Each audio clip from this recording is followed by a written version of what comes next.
Although in my ordinary life, I tend to compartmentalize things, and the departmentalized grocery store. What do you talk? What do you talk? What do you talk? What do you get it? Where do you get it? Sorry.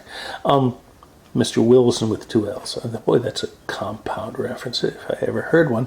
That was a Groucho radio show quote, by the way. Okay, now get back to what I was saying. I compartmentalize many things. At Tumblr, I make many different blogs with 7 of them for venting, and then I have one for old time movies, and in general I have a David Niven blog. I have an Abbott and Costello blog. Those are specific for some reason, and then I have one called. Well, I maybe at this moment I don't feel like saying the name of it, but it's another compound reference to both the Marx Brothers, whom I love very, very much, and Monty Python, which was very, fundamental in my growing up, and is a big part of my, kind of set my early comedy interests in a very substantial way.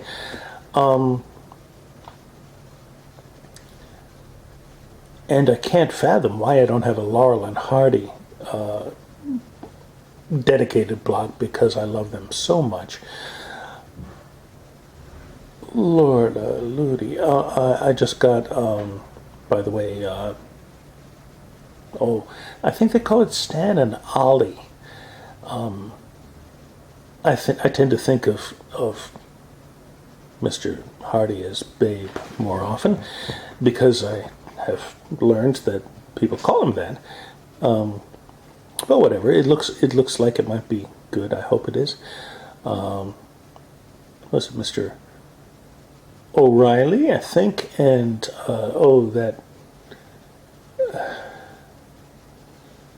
that fella, that Trojan dude from Night of the Museum. I can't think of the name at the moment, but I'm sure he's a very fine person. Although I should say that his movie that he'd made with Cole Meany in recent times, relatively recent times,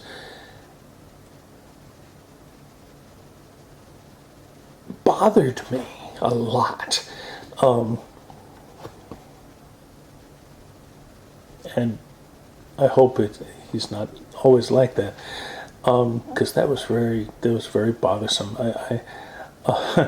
I very much took Cole Meany's other character from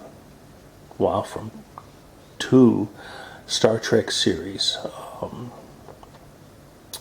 Chief O'Brien, Miles Edward O'Brien, very much to heart. I don't know why I connected with him so much, but I really, care about that character. He was there from the very first Star Trek Next Generation episode, and he and also later Worf moved into Deep Space Nine, and that's part of the reason I love those shows. Maybe I just took it personally. I don't know. But let me get back to where I was doing. I tend to compartmentalize. Do you remember I was saying that? I don't really.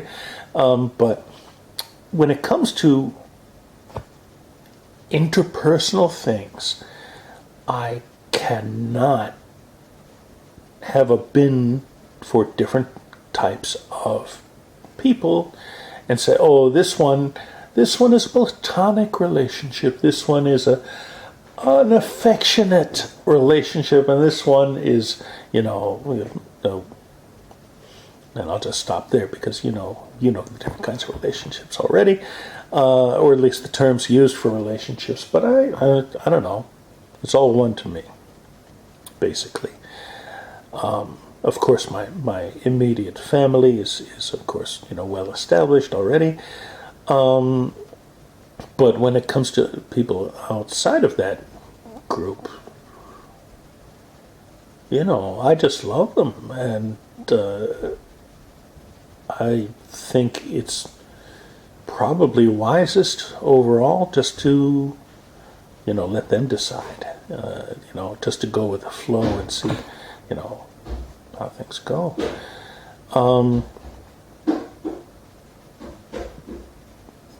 The feeling can be the same. Especially now that basically every one of my friendships is an online friendship, and that includes even people that I've known in my earlier life before I moved to my current tax home. Hi, IRS. I don't love you.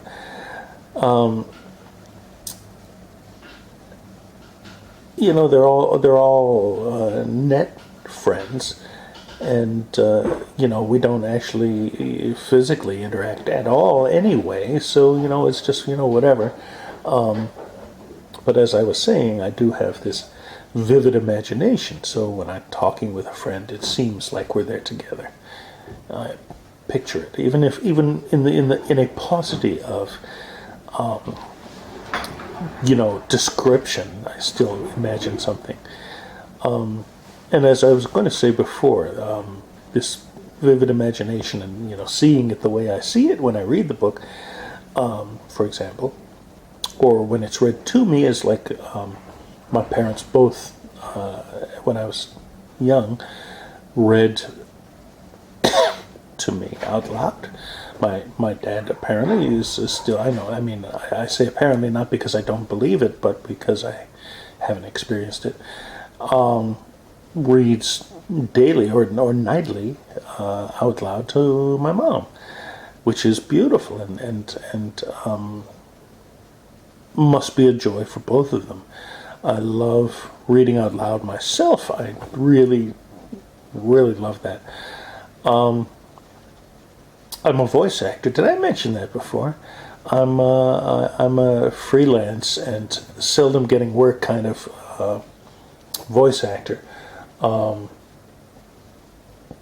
I do a lot of different kinds of voices, and I did a demo. I rented a studio and recorded a demo back a long time ago.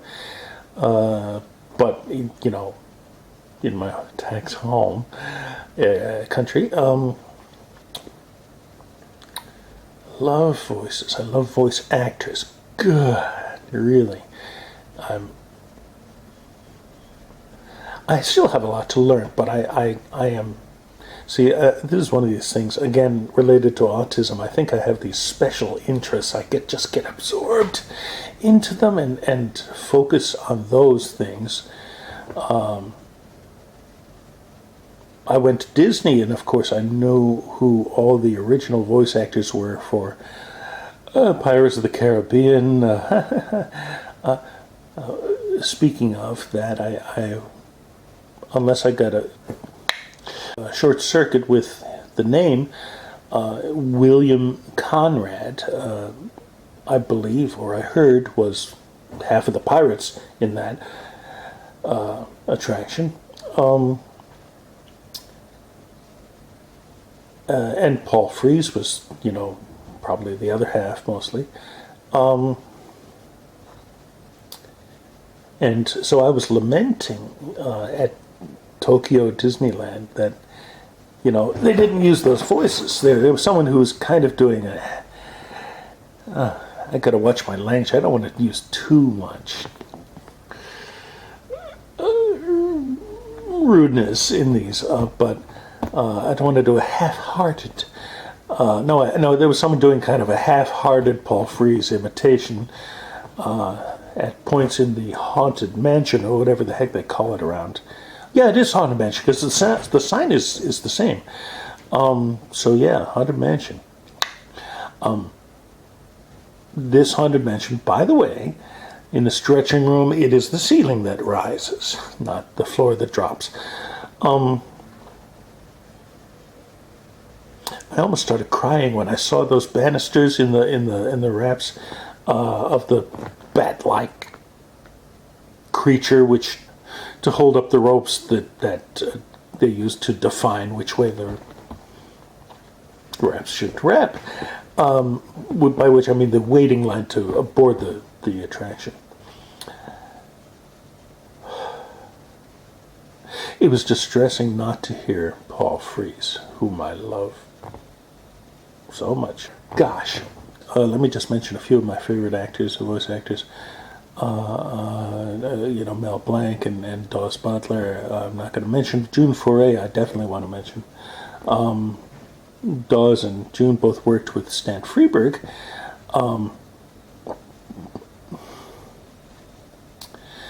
I was in America eating Italian food when I heard that June Foray had died, and I was crying in the restaurant.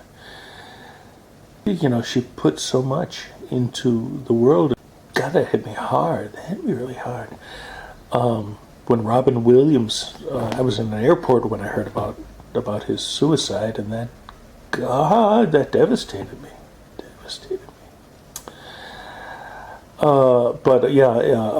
Paul Frees, Thurl Ravenscroft. Oh boy, what a guy! What a guy! Saw him the other day too, singing.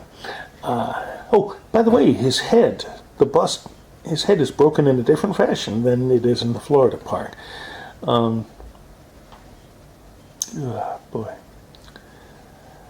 And many more, of course.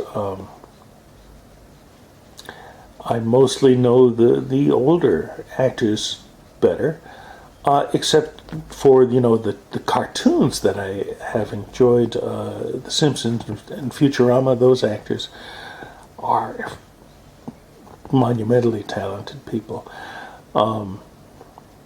Katie Seagal and Billy West and Maurice LaMarche and no, don't give me a middle block right now. I want to speak that wonderful actor's name out. Good. It'll come back to me. His name will come back to me. I'm not calling this black actor I just mean the name will come back to me. I know it. It's on the tip of my tongue. I totally do know that name. Dan Castlin and Hank and Yardley and Julie Kavner and all these people. They're so good, so good. And Harry Shearer. Gosh, what a fellow! A bit of a belligerent soul, but brilliant. Oh boy.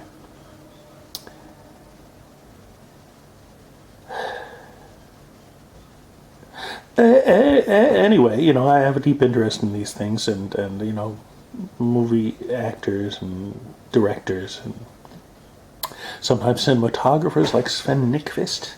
Gashi goo. Boy.